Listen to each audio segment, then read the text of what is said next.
103.5 FM 돈을 이해하는 시간 정철진의 목돈연구소.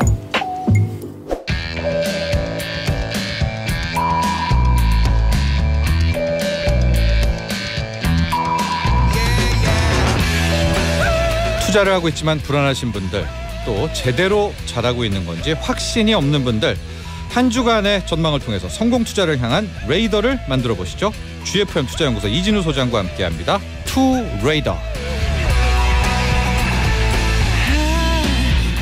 소장님 안녕하십니까? 네, 안녕하세요. 네, 오늘 되게 멋지게 하고 등장하셨습니다. 힘들어 죽겠습니다. 멋지게 오셨는데 왜 힘들어 죽죠? 아유, 시장 재미없죠. 네. 네. 마스크를 좀 편하게 쓰시면 되고요. 예, 그럴까요? 됩니다. 저희는 네. 위드 코로나 1단계이기 때문에. 네. 어제 안 그래도 저게 점심 때 식당이 꽉 찬 걸 오랜만에 봤어요. 예. 제가 느낀 거 뭐 경기 부양책 딴 거 없습니다. 빨리 일상으로 회복하는 게 최고예요. 그럼 뭐 20만 원, 25만 원 줘봐야 뭐합니까? 예. 진짜 그 느낌이 드는데요. 네. 오늘 뭐 어디 행사 가시나요? 아니요, 그건 아닙니다. 아닌데요. 네. 오늘 또 이렇게 비가 이렇게 오는데. 그래서 멋진. 진짜 화이자 이번에 만들었다는 치료제 진짜 제대로 된 치료제기를 정말 바람하지 않습니다. 네. 백신처럼 그거 뭐 부작용도 걱정되고 네. 이게 진짜 뭐가 제대로 됐나 싶은 정도로. 근데 제가 조금 전까지도 이렇게 미국의 언론들 여론들 이렇게 보는데 네. 상당한 좀 신뢰도가 있지 않나. 그 지금 추수감사절 전에 FDA 신청을 한다는 얘기까지 지금 나오고 있거든요. 그러니까 화이자도 자신들의 명성과 신뢰가 있으니까 이 정도까지 했다면 뭔가 있었다는 거 아니겠습니까? 결과물로. 그렇죠. 뭐 그렇긴 합니다만 지금 오히려 또 백신 관련해서는 오히려 뭐 SBS에서 보도했더만요. 오히려 그 백신은 임상 실험에 있어서 그 조금 우려되는 바가 없지 않다. 그러나 어쨌든 면책 특권은 받아갔잖아요. 그런 챙겨갔죠. 상황이라서 정말 이 치료제만큼은 근데 이게 또 여러 가지 영향을 주네요. 화이자 주가 보니까 참 재밌는 게 그때 작년 11월 초에 그때 백신 처음 이렇게 개발했다고 했을 때 훌쩍 뛰었다가 별 재미가 없었어요. 예. 별 재미가 없었는데 그러나 그 이후에는 쭉 올라왔던 것이 어떻게 보면 백신 하나만 갖고 40조 넘게 벌었다니까 우리 돈으로. 네. 그런 상황인데 그러고 나서 또 밀리던 그 주가를 갖다 이번에 치료제 개발 소식에 한 방에 저렇게 끌어올렸는데 그러다 보니까 또 재밌죠. 이게 보니 큰 그림으로 보면은 아직도 닷컴 버블 무너지기 전에 고점 근처입니다. 네. 참 그러고 보면 닷컴 버블이 무섭긴 무서웠어요. 네. 1999년 2000년까지. 그 무렵. 네. 그런 상황이었고 또 이렇게 희비가 깔립니다. 머크사 같은 경우도 치료제 개발한다고 했는데 워낙에 뭐 지금 화이자 발표로는 워낙 자기들이 신뢰도가 높다니까 머크도 훅 떨어지고 그 다음에 백신주가 떨어지네요. 네. 나머지 주들은 다 지금. 모더나는 국내도 마찬가지입니다. 모더나는 거의 고점 대비 반토막이고 우리도 지금 SK 바이오사이언스 같은 경우는 백신 쪽으로 집중하는 회사다 보니까 10%는 낙폭에 전반적으로 지금 뭐 진단 키트 뭐 이런 맞습니다. 주들이 셀트리온, 뭐 삼성바이오로직스 다 영향을 받게 그런 상황이죠. 되고 있습니다. 그 해석은 조금 이따 다시 또 이야기 흘러가면서 다시 하도록 하고요. 가장 중요한 화두 오늘 청취자분들도 많이 이야기를 하시는데 이제 국내 주식은 쳐다보지도 않습니다. 오늘 떠납니다. 뭐 투자 카페에서 미국으로 갑니다. 이런 분들이 너무 많으셨는데 이 지긋지긋한 디커플링. 미국은 자고 일어나면 오르는데 우리는 자고 일어나면 떨어지는. 그렇죠. 이 디커플링에 대한 이야기부터 먼저 해볼까요? 예. 지금 뭐 한번 1-1 슬라이드 혹시나 우리 유튜브로 보시는 분들 보시면은 이 슬라이드를 보면은 지금 그야말로 극명하게 나타나죠. 참 노란색 음영 처리한 부분 보시면은 저렇게 날아갑니다. 하나 이제 다만 저도 지금 뭐 월가에서 대체적으로 얘기하는 추수감사절까지는 그냥 간다. 그게 11월 25일인데 이미. 추수감사절까지는 무조건 간다라고 했는데 S&P 500도 그렇고 다우도 그렇고 나스닥도 그렇고 지난 주말 데일리 캔들이 묘합니다. 저렇게 거의 십자형 이런 식으로 나타났고 이 지금 이 디커플링에 있어서는 무엇일까?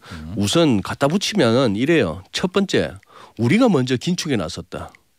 한은이 금리 인상했고 연준이 테이퍼링 갖다가 하겠다고 뭐 얘기했으나 그동안에 워낙 시장과 소통하면서 우리가 알던 내용에서 크게 벗어나진 않잖아요. 네. 결국 금리 인상은 철벽을 쳤죠. 네. 금리 인상은 아직까지 인내하겠다 그랬고 뭐 그런 상황이다 보니까 여기서 좀 차이가 나는 것도 있겠고 또 하나는 저는 자꾸 이 생각이 듭니다. 워낙에 금년에 역대급으로 IPO가 있었는데 네. 그동안에 가장 많았던 해보다도 오히려 금년에 한 3배 정도 많다는 그런 얘기를 들었는데요. 우리나라가요? 우리나라에서 네. IPO가 많으니 상장. 그러면은 이거 거의 그거 아닙니까? 주가가 오를 겨를이 없잖아요. 네. 왜냐하면 그 돈들이 그 상장된 주식으로 또 담아줘야 되니까. 네. 뭐 하다못해 지난주만 해도 카카오페이 그쪽에만 20조라는 돈이 또 잠기는 거 아닙니까? 뭐 그런 식이다 보니 이 화랑 때 그냥 대주주들 입장에서 이럴 때 빨리 상장해서 좀 한몫 챙기자. 네. 한몫 챙기는 게 아니고 그렇게 해서 생긴 그 돈으로 네. 좀 좋은 회사 만들고 R&D 하고 네. 이랬으면 좋겠습니다만. 뭐 그렇게 받아들여야죠. 우리가. 그렇게 받아들여야겠지만. 네. 한몫 챙기자는 좀 너무 비관적인 것 같습니다. 네네. 그렇죠. 예. 네. 이유는 크게 어쨌든 금리 인상이네요. 그렇죠. 미국은 테이퍼링을 했지만 금리 인상은 철벽을 쳤고 우리는 좀 더 빠른 금리 인상에다가 뭐 이달뿐만 아니라 다음 뭐 내년 대선 전에도 한다라고 하니까 또 그런 차이가 미국은 매일 승승장구, 우리는 하락 이런 것도 거기다가 있고. 지금까지의 또 결과가 투자 수익률의 결과가 이런 식으로 극명하게 갈리다 보니까 점점 그렇게 발을 빼는데 제가 제일 두려워하는 거는 이러다 진짜 마지막 매수세 될까 봐요. 우리 개인들이 이제 진짜 한국 접고 다 때려치우고 미국 갈란다 했을 때 이것이 마지막 불꽃을 태우는 그 불쏘시개가 될까 봐 그게 제일 걱정입니다. 아, 그러니까 미국 시장의 마지막 불쏘시개 희생양이 될까 걱정이시다. 그것도 걱정입니다. 그래도 좀 다행인 것은 이제 테슬라 같은 경우에는 우리가 벌써 한 2년 3년 전에 많은 개인들이 가가지고 그렇죠? 지금까지 해오셨던 분들하고 지금 들어갈까 하는 분들 말이에요. 네, 좀 지금 들어가시면은 진짜 고점, 역사상 고점. 그러니 발빠르게 이렇게 후톡이 좋으신 분들이 들어가야 될 것 같아요. 네. 그 동안에 어떻게 보면 코인이나 미국 주식에 투자하시는 거는 2-3년 전부터 진득하게 앉아 계시는 분들한테는 정말 큰 수익을 내는 장이었는데 이제 지금에서 이제 들어가는 분들은 진짜 그 진득하다기보다는 좀 이렇게 발빠르게 움직일 수 있는 분들이 들어가셔야 될 것 같습니다. 네. 그런 조언도 지금 막 이제 너무 화가 나니까 국내 주식이 매일 이러니까 화가 나는 건 뭐 인정하시죠? 이건 바라본데. 그래서 가시지만 지금 또 너무나 높은 영역에 있다라는 것도 꼭 기억하시고요. 이 얘기를 자꾸 할 수밖에 없습니다. 어쨌든 중요한 재료고요. 이 파이자의 먹는 치료제 등장인데 엇갈리는 것 같아요. 전문가들의 의견도 이제는 일상으로 돌아가니까 그동안에 해왔던 비정상적인 통화 정책 막 유동성을 그냥 물 뿌리듯이 종이 뿌리듯이 막 뿌리는 이런 것들이 이제 끝난다. 그러면 이제 주식시장의 자산시장의 버블도 끝난다라는 의견. 반면에 이제 먹는 치료제 나왔으니까 실물 경제 진짜로 돌아가면 제대로 된 골디락스가 나온다. 진짜 상승이 나온다. 그렇죠. 그러니 둘 다 일리가 있나요? 둘 다 일리가 있죠. 위드 코로나 내지는 어떤 일상으로의 회복 이꼴보다 확실한 성장세 회복. 진짜 성장. 그 성장세에다 방점을 찍는다면은 더 간다. 그런데 그것은 결국 또 인플레를 갖다 유발할 수 있다. 또 그렇게 해서 더 이상의 유동성 공급은 없고 또 금리를 올릴 수밖에 없다라고 본다면은 또 조심스러워지는 그런 상황인데 확실히 인플레이션은 도처에 있다는 게 확연합니다.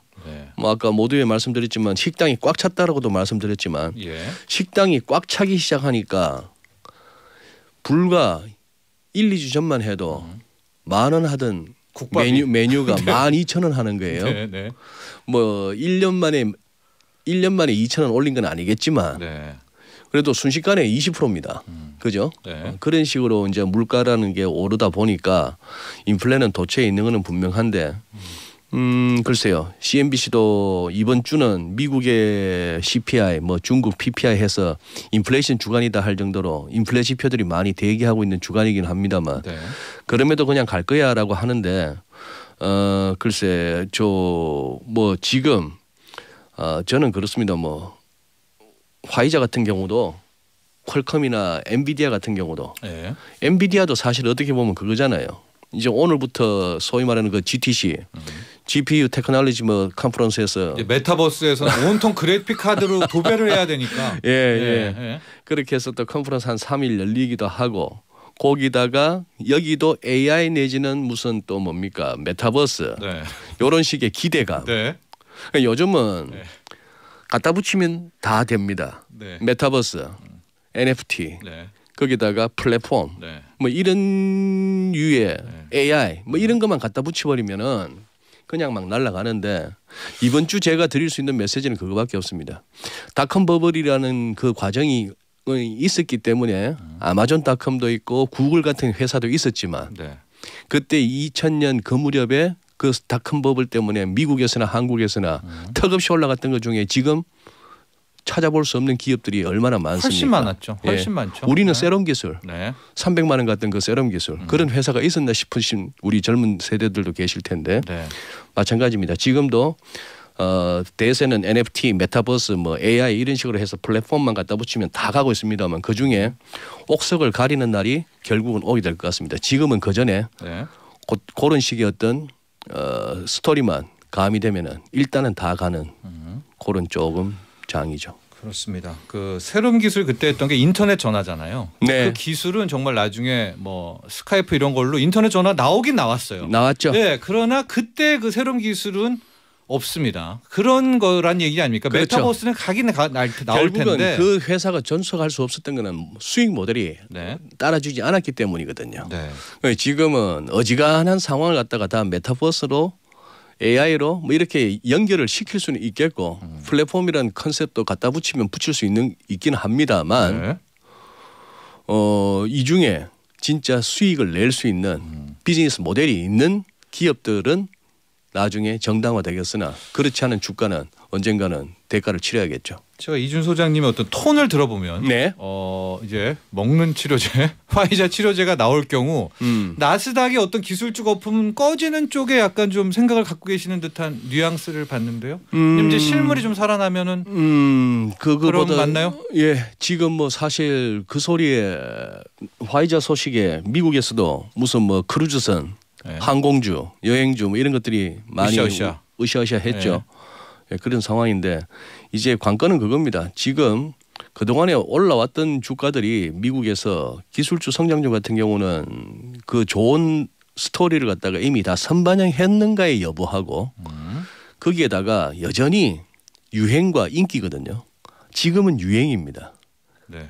기술주 성장주에 대한 네. 어떤 투자는 메타버스. 하나의 유행이죠. 네. 유행이고 또 인기 있는 레파토리고 네.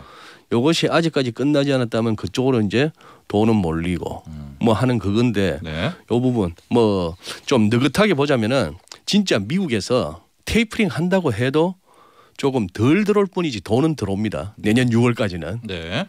그렇게까지 본다면은 유동성 장세에 있어서는 정말 걱정해야 되는 거는 금리를 갖다가 미국이 올리기 시작하는 그 시점까지는 그래도 계속해서 자산시장 특히 뭐 주식에 대한 에피타이트는 그대로 살아있다라고 봐야 되겠는데. 그러니까 미국의 금리 인상이 정말 마지막이라고 보시는 거네요. 그렇죠? 정말 여기에 끝. 이 큰 길었던 주식 부동산 모든 거에 거의 마지막은 미국의 금리 인상. 아닙니까? 예, 그렇게도 될 수 있겠고 또 아니면은 여러 가지 좋게 볼 수 똑같은 사안을 갖다가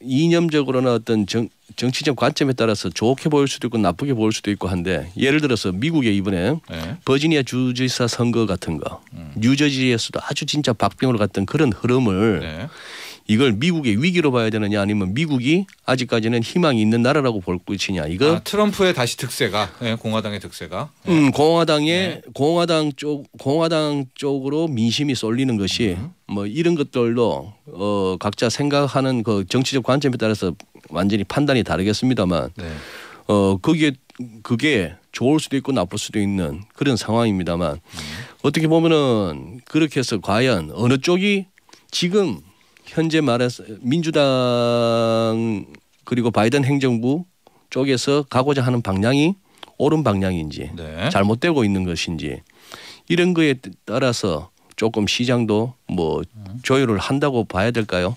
뭐 이런 얘기 하는 사람은 거의 없기 때문에 좀 네. 조심스럽긴 합니다만. 알겠습니다. 끝으로 달러는 어디로 가느냐를 한번 봐야 될 것 같아요. 달러가 원달러 환율도 있을 텐데 이론적으로 보면은요. 위드 코로나고 뭐 미국도 먹는 치료제로 이제 다 튀어나가서 이제 리오프닝이 되면 인플레를 자극하는 거 아닙니까? 그렇죠. 돈 가치는 떨어지고 달러 강세도 이제 멈추는 게 아닌가. 본격 달러 약세가 아닌가. 네. 아닙니까? 예. 일감은 그러한데 문제는 달러를 풀어내는 이상으로 유로화를 풀어내고 있다는 것이죠. 네. 영국도 이번에 배신을 했죠. 파운드화가. 그러니까요. 금리 인상 안 했죠. 금리 인상 안 했죠. 네. 그렇기 때문에 지금 어떤 완화적인 측면, 돈 풀어내는 측면에서는 꼭 미국 리가 제일 심해라고 손가락질할 수 없는 그런 상황이죠. 네. 그리고 실제 최근 들어서 이제 FOMC 이후에 미국채 수익률이 이렇게 많이 밀리면서 2년물, 10년물 할 것 없이 슬라이드 3을 보면은 많이 밀리고 있는데 그렇다면 달러도 좀 밀려줘야 될 것 같습니다만 또 달러 인덱스가 지금 새로 이번 주 시작하면서 또 이렇게 안 밀리고 우리 환율은 우선 1180원부터 깨고 내려가야 됩니다. 이 1180원이 안 깨지는 이상은 아직까지는 이 상승 추세가 살아 있습니다. 이거 사실 우리 환율 펀더멘털리 내지는 어떤 외환 수급만으로 설명하기에는 뭔가 좀 막히는 부분이 있습니다. 우리 경상수지 규모라든지 우리 이번에 빠르게 1조 달러도 달성하고요. 그런 상황인데 수출도 좋은데 여전히 그래서 뭐 레벨로 따라갈 수밖에 없는데 1180원부터 깨지는 것 같다가 확인해야 환율이 이제 밀리는구나라고 생각을 해야 될 것 같습니다. 이게 안 밀리는 이상 우리 지수도 아직까지는 좀 힘을 받기 어렵다고 봅니다. 하고 달러 역시도 달러도 유럽과 영국 이런 다른 나라들이 돈을 더 푸니까 같이 막 풀어제끼고 있으니 긴축을 안 하니까 오히려 긴축을 갖다가 가장 먼저 서두른다면 미국 아닌가. 영란은행 22 연준 이렇게 봤을 때 미국이 제일 먼저 서두르고 있는 거 아니라고 본다면은 달러가 크게 밀리지 않는 현 상황도 이해할 수 있습니다. 알겠습니다. 자, 오늘 여기까지 하겠습니다. 네, 감사합니다. GFM 투자연구소 이진우 소장이었습니다. 나도 부자 되고 싶어서 라디오를 켰어. 정확하고 철저한 정철진의 목돈 연구소.